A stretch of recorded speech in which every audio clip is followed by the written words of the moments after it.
আপনারা জানেন বাংলাদেশের বর্তমান পরিস্থিতি খুবই দুর্যোগপূর্ণ এবং ৬৪ জেলার প্রায় অগণিত জেলা এখন পানির নিচে ডুবন্ত।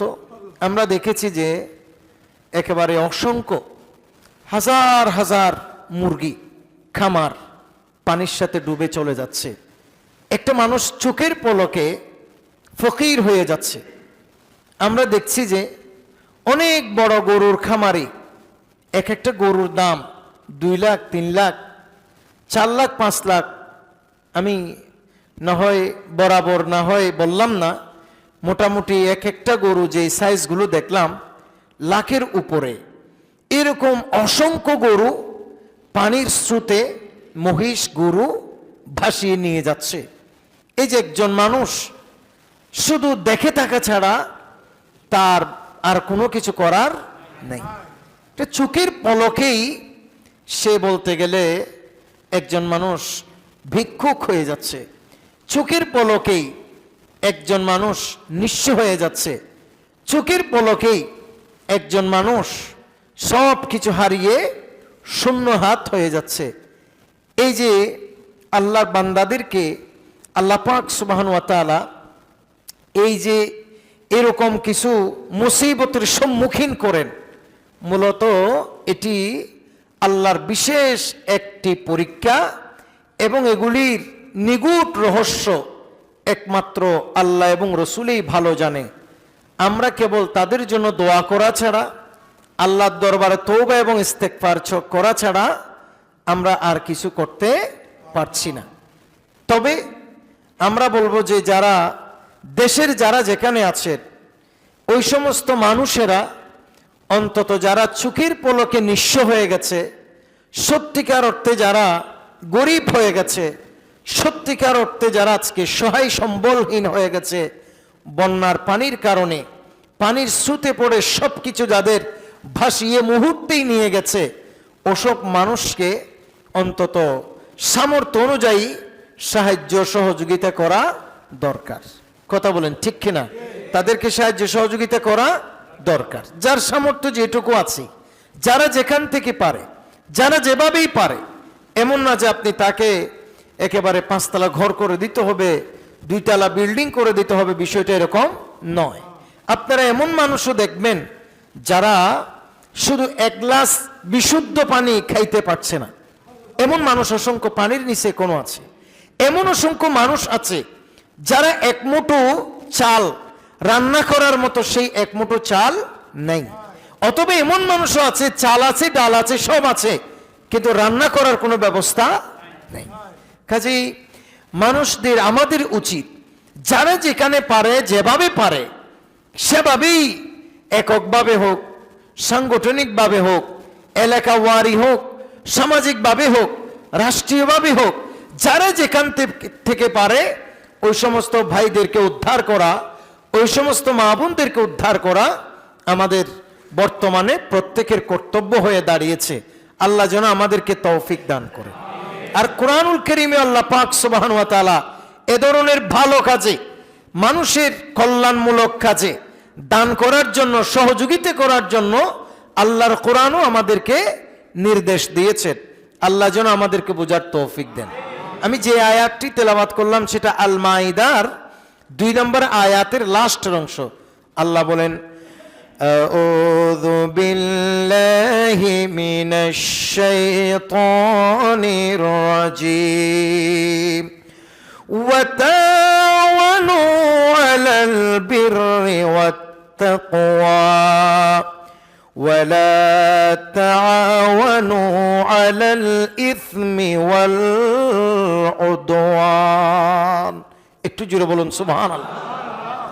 আল্লাহ পাক সুবহানাহু ওয়া তাআলা বলছেন, বান্দা তোমরা মানুষের ভালো কাজে, তাকওয়ার কাজে সামর্থ্য অনুযায়ী তোমরা তাদেরকে সাহায্য করো। সুবহানাল্লাহ বলুন। তোমরা মানুষের ভালো কাজে, তাকওয়ার কাজে, ঈমানের কাজে, আমলের কাজে, এক কথায় মানুষের ভালো কাজে তোমরা তাদেরকে কি করো? সাহায্য করো।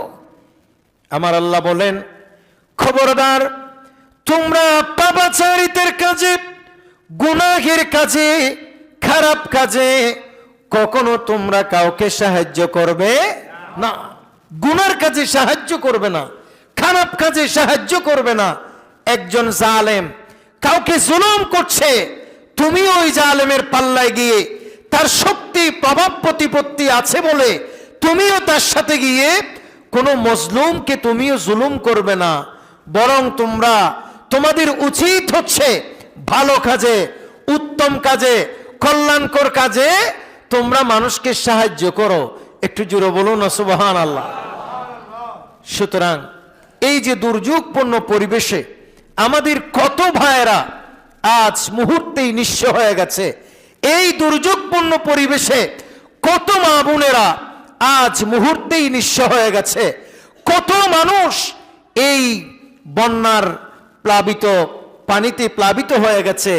কাজে এই সময়টাতে, এই সময় এইটি হচ্ছে আমাদের জন্য অসম্ভব উত্তম কাজ, অসম্ভব ভালো কাজ।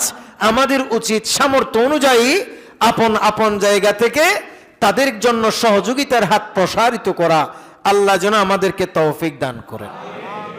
নবী করিম সাল্লাল্লাহু আলাইহি ওয়াসাল্লামের হাদিসে পাকে স্পষ্ট এসেছে, আমার নবী বলেন, কেউ যদি কারো মুসিবত দূর করে দেয়, কেউ যদি দুনিয়াতে কারো মুসিবত কি করে দেয়, দূর করে দেয়, আল্লাহ পাক সুবহানাহু ওয়া তাআলা হাসরের ময়দানে ওই বান্দার অসংখ্য মুসিবত দূরীভূত করে দেবে।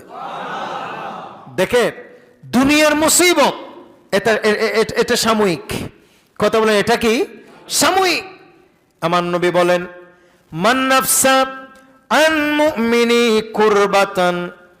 কুরবাতুম মিন কুরবিদ দুনিয়া নাফসাল্লাহু আনহু কুরবাতুম মিন কুরবি ইয়াউমিল কিয়ামা ওয়া মান ইয়াসসারা আলা মুসিরি ইয়াসসারাহুল্লাহু আলাইহি ফিদ দুনিয়া ওয়াল আখিরা ওয়া মান সাতারা মুসলিমান সাতারাহুল্লাহু ফিদ দুনিয়া ওয়াল আখিরা ওয়াল্লাহু ফি আউনিল আবদি মা কানাল আবদু ফি আউনি আখিহি ওয়া মান সালাকা তরিকান ইয়ালতামিসু ফিহি। উচ্চ আওয়াজ বলুন সুবহানাল্লাহ।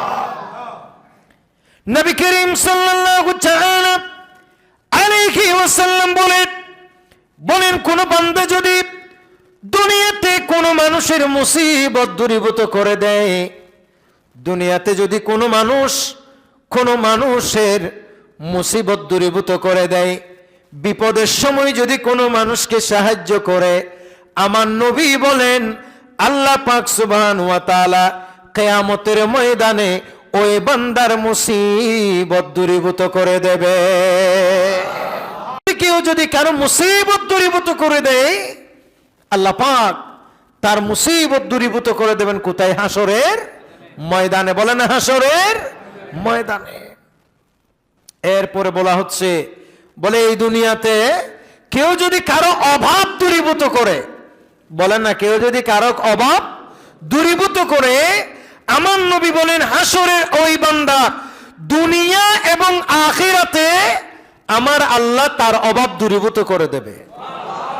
সুতরাং মানুষকে মুসিবত থেকে উদ্ধার করা, মানুষকে মুসিবত থেকে উদ্ধার করা, কোনো মানুষের অভাব অনটন দূরীভূত করা, এটা অনেক বড় কাজ, অনেক বড় কাজ এটা। এরপরে আমার নবী বলেন, কোনো মুসলমান যদি কোনো মুসলমানের আইব দোষের কথা যদি গোপন রাখে, হাসরের ময়দানে আল্লাহ দুনিয়া এবং আখিরাতে ওই বান্দার দোষের কথা গোপন রাখবেন। এরপরে আমার নবী বলেন, বান্দা যতক্ষণ পর্যন্ত অপর ভাইয়ের সহযোগিতা করতে থাকে, বান্দা যতক্ষণ পর্যন্ত কোনো মানুষের সহযোগিতা করতে থাকে, আসমান থেকে আল্লাহ ততক্ষণ পর্যন্ত তার সহযোগিতা করতে থাকে। কাজেই এই যে দুর্যোগপূর্ণ এই পরিস্থিতিতে আজকে অসংখ্য মানুষেরা পানিবন্দী, নিয়তকে পরিশুদ্ধ করে যারা ওসব মানুষের অভাব দূরীভূত করবে, নিয়তকে পরিশুদ্ধ করে যাদেরকে যে ওসব মানুষের ওসব মানুষকে মুসিবত থেকে যারা উদ্ধার করবে, এবং এইসব কাজে কোনো মানুষ যতক্ষণ পর্যন্ত লেগে থাকবে, আমার আল্লাহ তাদেরকে ততক্ষণ নিয়ামত দিবে, আমার আল্লাহ ততক্ষণ পর্যন্ত তাদেরকে সহযোগিতা করতে থাকবে। সুতরাং যারা যেভাবে পারেন ওসব মানুষের জন্য সহযোগিতা করা উচিত। আমরা দোয়া করছি এই বন্যায় প্লাবিত হয়ে ইতিমধ্যে যত মানুষ প্রাণ হারিয়েছে, শুনে খুব বিস্মিত হলাম। মেবি ফেনীতে, আমাদের পাশের জেলা ফেনীতে সম্ভবত এক গর্ভবতী রমণী, সে পানিতে নিজেকে উদ্ধার করতে গিয়ে নিজে তো বাঁচতে পারলো না, পেটের সন্তান সহ এই পানিতে তলিয়ে গেছে, শাহাদত বরণ করেছে। ইন্না লিল্লাহি ওয়া ইন্না ইলাইহি রাজিউন। আরেকজনের কথা শুনলাম মানে বিভিন্ন নিউজের মাধ্যমে, যে একটা সন্তানকে বাঁচাতে গিয়ে নিজের বাবাও মরে গেছে, এবং তার আরেক ভাই অর্থাৎ ওই লোকের আরেক বড় ছেলে, সেও পানিতে তলিয়ে গেছে, ওই সন্তানকে উদ্ধার করতে পারে নাই।